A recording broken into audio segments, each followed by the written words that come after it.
Okay, hi everybody. My name is Richard.lesperance. I go by the name of my man Richard. Welcome to a better lifestyle. Today I have the pleasure to have Rob Gallaher with me. Welcome, Rob, to the podcast. Thank you, Richard. Happy to be here. Great. Today we're talking about profit sharing. I think you guys are gonna like this episode. Rob, I'm gonna jump in right into it. What inspired you to implement a profit sharing plan? I was struggling with a unified team that had the same goals as I did. I was a young business owner about 3 years in, and I was making money in my business, but I was working extensive hours and I was micromanaging almost every little part of my business. And my kids didn't know who I was. My marriage was stagnant. My wife didn't see me that much. And I just thought to myself that there had to be a better way to run and operate a business and to get my team fired up and motivated like I was. I wanted team members that would think, care, and act like an owner would. And so that's what led me down the journey of reading books and researching and doing a bunch of research and trying things, and is how I stumbled across profit sharing. Okay. And how did you get help like from outside professionals like accounting or accountants or other professionals? I tried to find help. This is back in 2014. I could not find any concrete formulas or spreadsheets or systems on how to exactly implement profit sharing. So I started on my own, and I had to figure it out the hard way. Okay.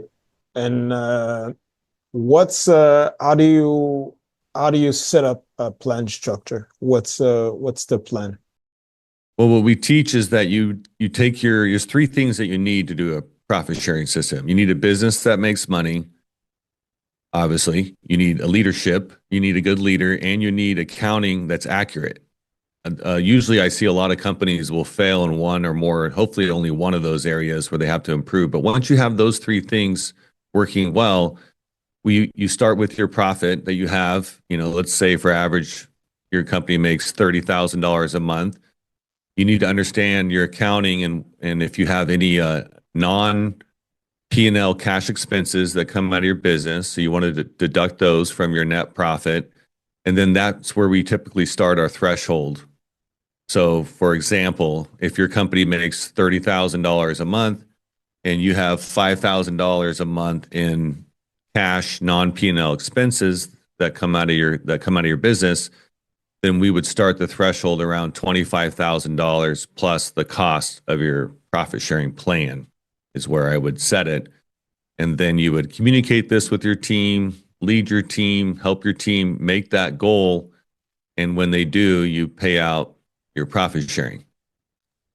And I found over the years that that is extremely motivating for your team. They start to act, think, and care like you do every day, and minor decisions and big decisions all across your company. Okay. For people who don't know, like maybe we have some aspiring entrepreneurs. Talk to us about a little bit. What is a P&L? A P&L is a profit and loss statement. Some people call them an income statement. It's basically at the top of it is how much money your company made or was able to collect during usually a month or a set time period. And then you have your cost of goods sold that come out of that and your overhead that come out of that. And hopefully at the end of everything, there is a positive number at the bottom of the page that would be your net profit. So, in regards to what type of businesses, I imagine it would be a large size company that would have the opportunity to give a profit sharing plan to their employees. What is it like? Who is it for? I think it's for any size business that has at least one team member. Smaller smaller companies can have no problem profit sharing. I have companies, so my personal companies are service-based companies and a car wash. I also used to own a tire store where we did profit sharing. I have customers of mine currently that have mechanic shops, painting companies, flower stores, any kind of small business in America or even big businesses, I have 130 employees and we do profit sharing across all my companies. So it's for an owner who is doing well, they're making money, they're working really, really hard. They have invested in themselves as a leader. So they're reading books, maybe going to conferences, listening to podcasts like this, and becoming a better leader. And then that they have a good accounting system. Either they have a good bookkeeper or accountant that works for them full time, or they're hiring a third party to help them do that accurately. That's who profit sharing is for. Once you have those three things down, then you can profit share and really excel and grow your business and make more profit. When do you share the profits? I want them shared every month. We see in corporate America the quarterly typically is a pretty common system. That's also how I started, and that was a big mistake because everyone's bills are monthly. Nobody talks about their rent costs every quarter or their grocery budget yearly or semi-annually. Everything we do, cell phones, car loans, rent, mortgages, our landscaping costs is all done monthly. And I think it's a mistake that companies make when they do not profit share monthly so that their team members are thinking about their income and their monthly costs every month. And that's really one of the secrets to linking their daily behaviors to their monthly financial needle that you're trying to influence and motivate them with. How do you deal when there's no profits? You communicate and talk about it with the whole team. When there's no profits, hey, especially when you've made profits in the past, what happened? What mistakes did we make? Where did we go wrong? Was there a large account we lost? Did we make a mistake on a project that cost us money where the project didn't make any money?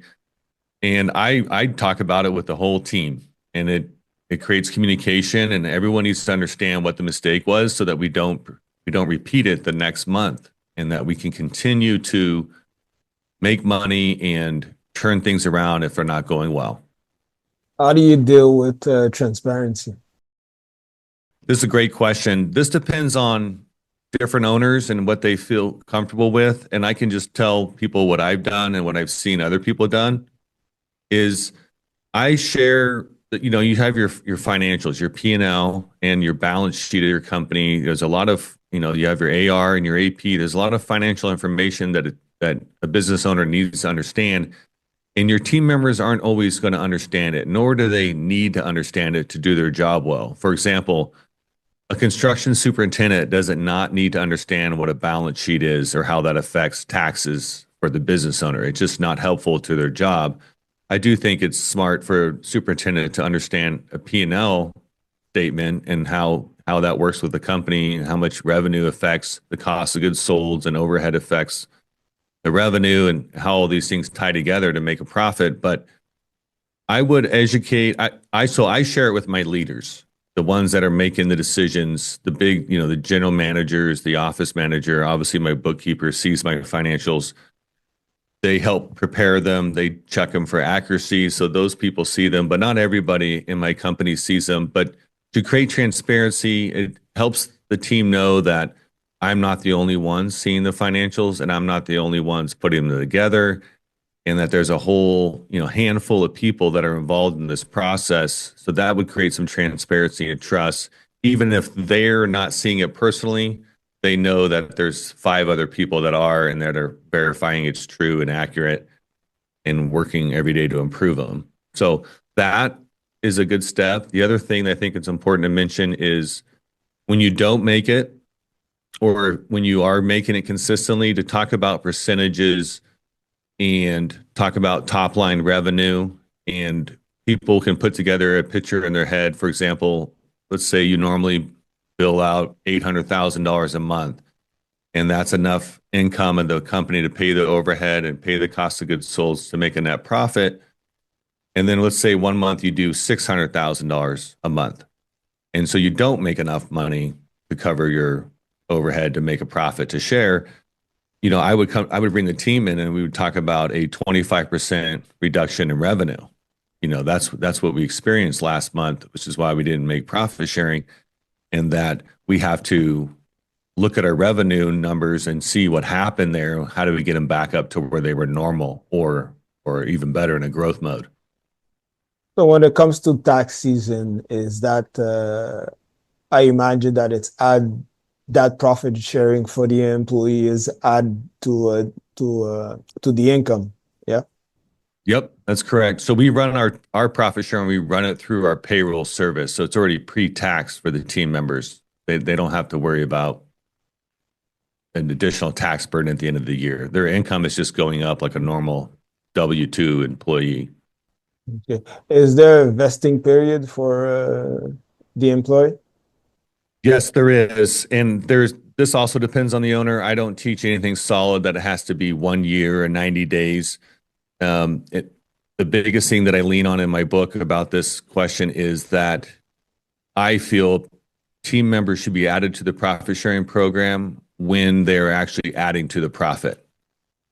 Because what I've seen happen, and a mistake that I've made myself too, is I start hiring too many new people at one time because I'm excited about growth or I have these plans. And so if you add 3 or 4 salary team members to a team of 15, that's a big chunk of payroll that's going to hit your P&L every month. And you actually may bring the team out of a profit sharing threshold where people that were getting profit sharing now are not because we just added 3 new people or 4 new people to the team. And people don't like that. People don't want to lose their profit sharing once they get accustomed to getting it. So they're motivated to work to make sure that they get it every month. And a slower growth, in my experience, where you just hire one person at a time and then wait for them to bring haul their own weight around and actually provide value to the team and help increase profits before you hire 2 and 3 and 4 more. Would you consider employees' input in regards to companies' decisions? Regarding profit sharing? Well, not regarding profit sharing, but since like they have profit sharing, so it's like being part of the business. So they might have like I think co-ops. I'm not sure exactly how co-ops work, but they might let's say you have 10 employees and maybe those 10 employees have different views. So to get the company ahead, so the company could grow more. So would you consider that? Absolutely. My favorite part about profit sharing system in a company is that you will have people, leaders in your team that take charge and will want the company to succeed. So they're going to be more expressive of their ideas. And in my experience, I found that people are very smart.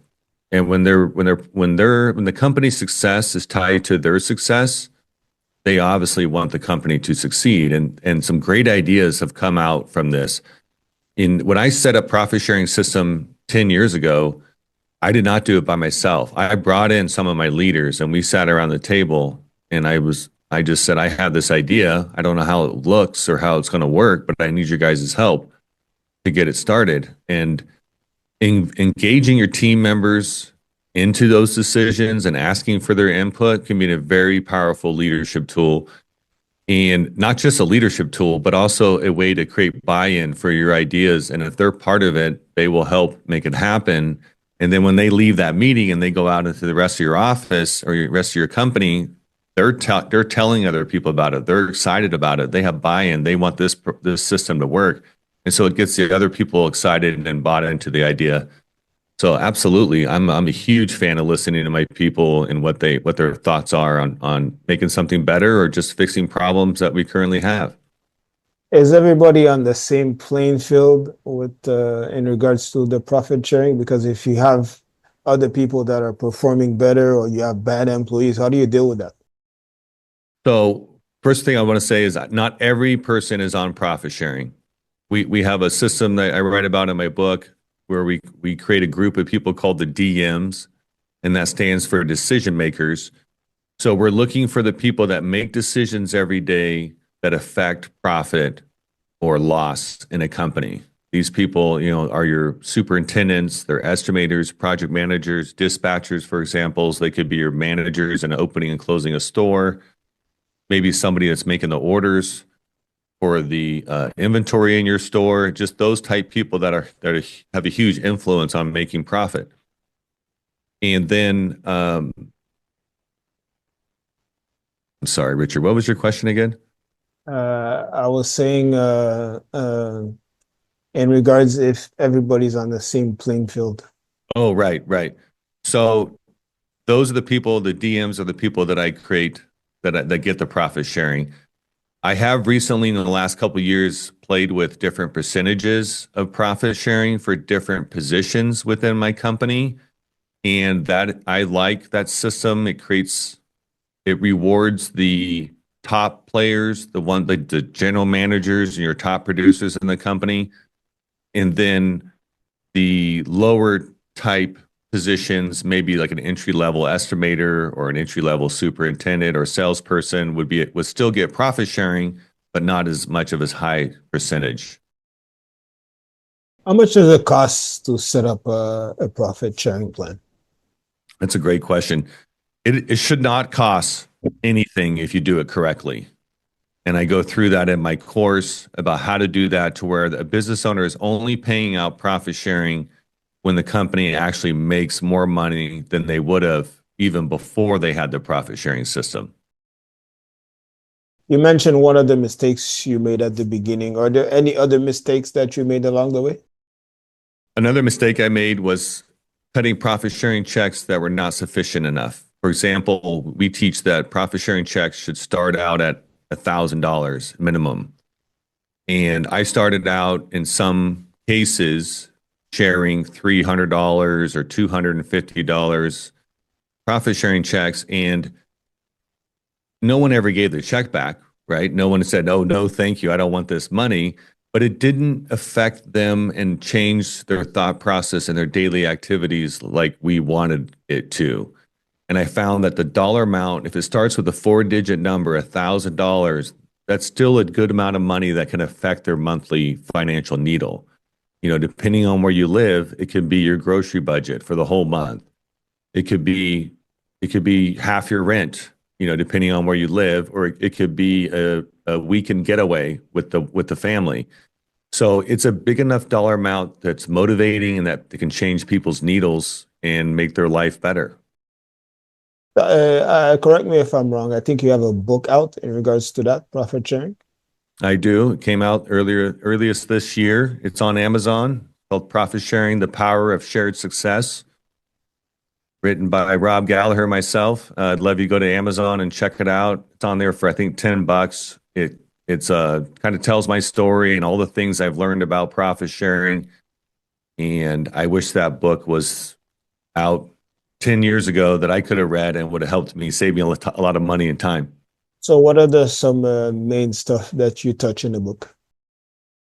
So I kind of tell my story about being a small, a young business owner and building a company. And I was making money. I was successful in a lot of people's eyes, but looking back on it, I wasn't really. I was working 60 to 80 hours a week. I was micromanaging everything. My stress level and my health were, my stress level was through the roof and my health was non-existent. And I was motivated to, I would start talking to other business owners about what they're doing, motivating their team and what complaints they were having. And I got a lot of the same things. And I met a lot of 60-year-old business owners that were out of shape, unhealthy, did not have great family lives, did not have great relationships with their children. And I just looked around and thought, there's got to be a better way to do this. And so I just started reading books and listening to podcasts about business leadership and how to and what to do to run a business that was successful without it taking over my entire life. And at that point in my life, I wanted to work 40 hours a week, be home by dinner time every day, and spend all afternoon, every afternoon with my kids and my wife.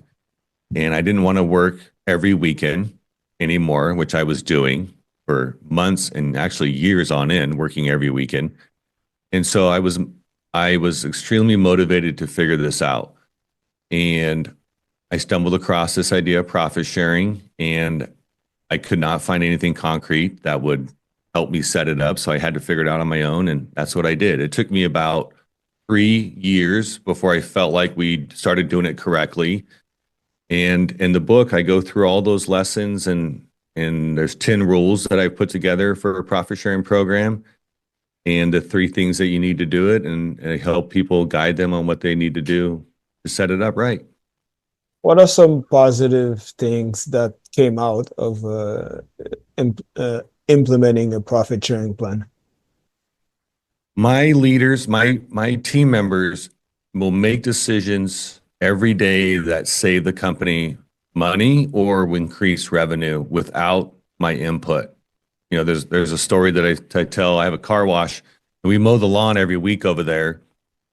And I drive by that car wash almost every day of the week just to look, see how the building's looking and check out the grounds.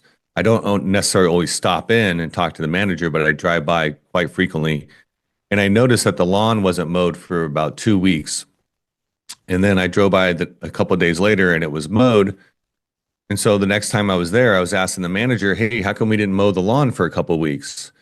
And he goes, "Oh, well, our lawnmower died. And we were looking at new lawnmowers to buy to replace this old one. It was about 5 years old." And I said, "Okay, did you buy a new one?" And he goes, "No, we got together with my maintenance guy and the assistant managers who are all on profit sharing, and we decided that we should try to fix this lawnmower instead of buying a new one because it would increase our profit sharing checks that month." And they did. So they got on YouTube, and long story short, they got a $12 carburetor rebuild kit and a 20-minute YouTube video, and they were able to rebuild the carburetor, fix the lawnmower for $12 instead of buying a new one for $300.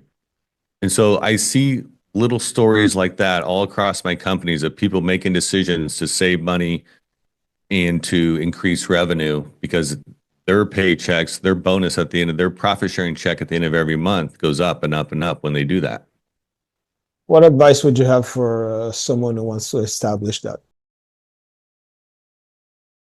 They need to first have the three things in order. They need to be good leaders, they need to have a good accounting, and they need to have a good operating business that makes profit.